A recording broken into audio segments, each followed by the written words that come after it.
Joining us this morning is Dr. Michael Breus, better known as the sleep doctor. He's a clinical psychologist and sleep expert, and he's going to help us get adjusted for what will happen Saturday into Sunday. Thank you so much for joining us, Dr. Breus. Oh, thanks for having me. I'm excited to be here. And it's kind of fun because we get this extra hour all of a sudden. So people are very excited, thinking that this is going to be a really good thing. And it is, generally speaking. But believe it or not, there are actually some people that don't adjust well to getting an extra hour of sleep. That might sound a little off, like in these times, it's like, yay, Yay, extra more hour. sleep, right. But there, but, Right, but but there are some zombies of us, for example, people who work overnight hours, exactly. children. So why is it that some of us feel exhausted after daylight saving time?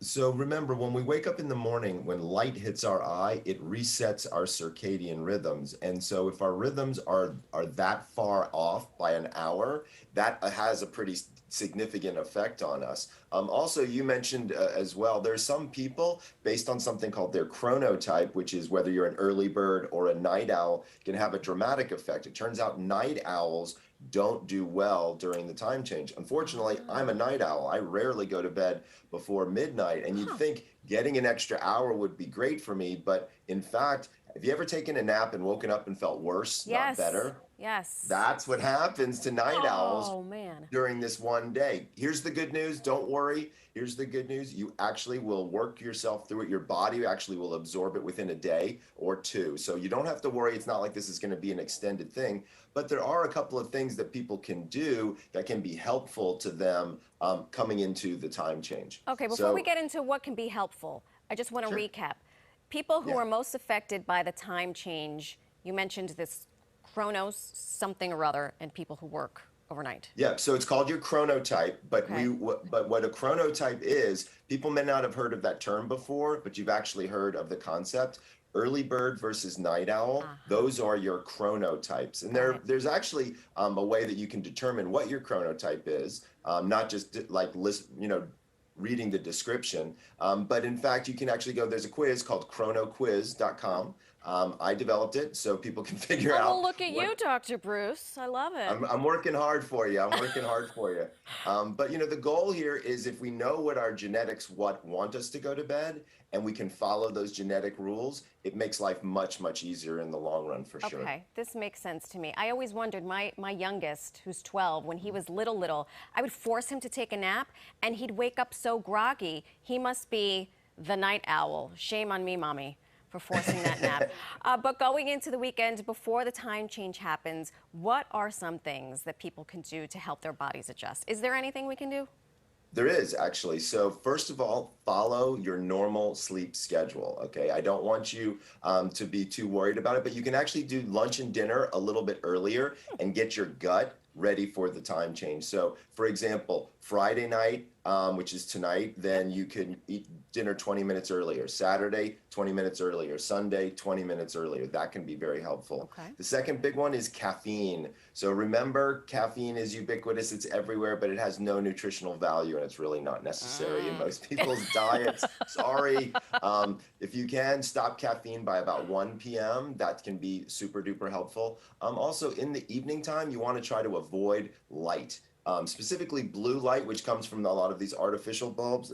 I brought this kind of fun little prop. These are blue light blocking glasses, believe it or Oh, not. They make these and you can wear them in the evening and it lowers the light, which allows for your melatonin to continue to be produced. So they're actually quite effective. I mean, they don't look so great. I think I look like, like Bono, right? you Or kind like, of do look like Bono. right? Just Like, look at doesn't he always have those cool, funky glasses on? I think he personifies cool. So he yes, but does. It's but let me true. ask you something. Is that like the blue blocking glasses that I have from Exactly. being okay? So that can help us adjust somewhat to this Absolutely. business. Again, keeping that consistent schedule, lowering that caffeine, avoiding blue light. Those are three big things that people can do. Another biggie that people don't really think about is it's probably not a good idea to have a glass of wine.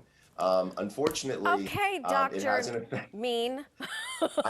I'm just saying, if we want to sleep well and be productive the next day, during the time change in particular, I'm not saying don't have wine, Sure. please. I'm not saying that. But what I am saying is on the night of the time change, it's probably worthwhile to not drink alcohol, because that can also have an effect on your circadian rhythm. So just a few quick tips for folks. Now, let's say that you haven't had an opportunity to be able to do these things before the time change, and now you're kind of running the risk after the time change. Yeah. It's Monday and you're kind of groggy and not knowing what to do. That actually might be a decent time to use a little bit of caffeine.